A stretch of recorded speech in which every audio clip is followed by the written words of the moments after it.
Dostlar, mən YouTube vasitəsindən hər kəsi salamlayıram. Mən Quşçu kəndində indi ikinci video çəkiliş edirəm.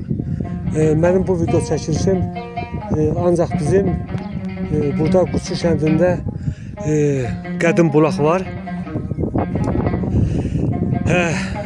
Mən bu Körcə bulaq haqqında bir balaca video çəkiliş edirəm. İndi hal-hazırda bax, kəndin mən baş tərəfindən durmuşam. Buradan kəndin en yukarı hissəsidir görükür.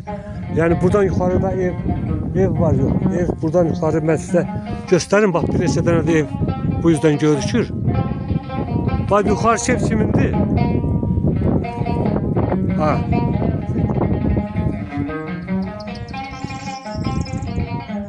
Ha, indi orada gəlirəm deyərsən özün. Ha, bu Körcə bulaq deyəndə burada 3 bulaq var. Biri Körcə bulaqdır. Bununla yanaşı təxminən 1 kilometr sol tərəfə böyük bulaq. Bir də aşağı dərənin içində 3-cü bulaq var. 3-cü bulaq, bu 3 dənə bulaq əgər yuxarı hissəyə qaldırsan, sanki bir dənə sac ayağı rolunu oynayır. Sac ayağı kimi 3 bucaq şəklində görükür. Vaxtilə çox güman ki, Quşçu kəndi burada məskunlaşanda bu bulaqlara görə gəliblər. Bu bulaqlarda yəni istifadə etmək üçün bu kənddə, məhz bu kənddə yerləşirlər. Quşçu kəndi bizim Laçın rayonunun elə bilirlər ki, kəndlər balacadır, 5-10 evdən ibarətdir. Yox, elə deyil. Tək 5-10 evdən olan kənd var idi, bir neçə dənə ev. Ancaq bizim Quşçu kəndi nisbətən, Miri kəndinə nisbətən biraz balaca kənddir. Həm də nisbətən biraz qədim yox, cavan kənddir. Bizim kənd çox qədim kənd olur. Ancaq bura da qədimdir. Miri qədər olmasa da bura da qədim kənddir. Qədim kənd olduğuna görə burada əsas 2 dənə qədim bulaq var. Körcə bulaq, böyük bulaq. Mən də yenirəm Körcə bulağın üstünə. Bulaqdan bir balıqda da olsa sizə çəkiliş edeyim. Çəkiliş göstərim. Bizim Quşçu kəndin ustalarından burada var. Hal-hazırda bax, iş gedir. Bu bulaq düzdür, burada tarixi yazılmıyor. Bəlkə də yazılır, biz bunu oxuya bilmirik.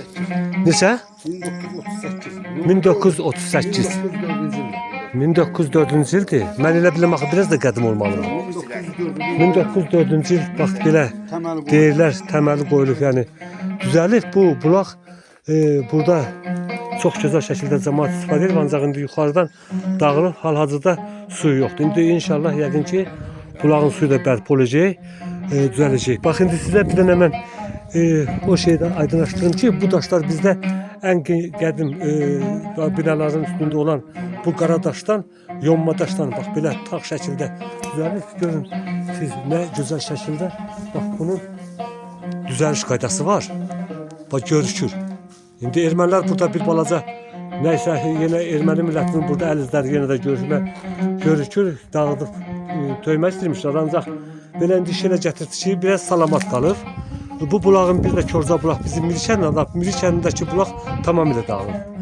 İndi işimizin üstündə usta Yaqubdan soruşaq ki, bu bulaq haqqında bir balaca da özü bizə məlumat versin.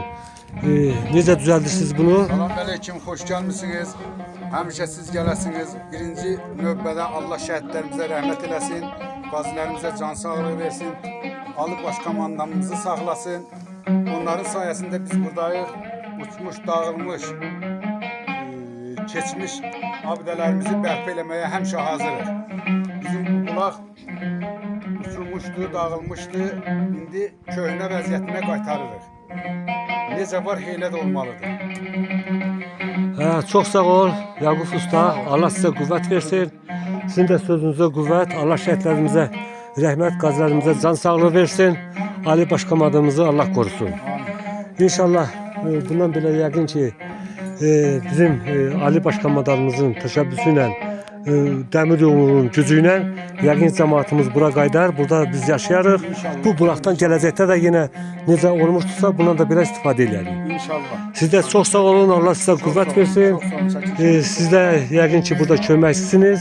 Siz də həmçinin Allah sizə də can sağlığı versin. Çox sağ olun, işinizə uğur, qolunuz qüvvətli olsun. Sağ olasınız, çox sağ olun. Mən bu videonu da burada tamamlayıram. Xəttə qalın, inşallah videonun davamı gələcək. YouTube kanalını izlediğiniz için herkese teşekkür ederim. Sağ olun, var olun.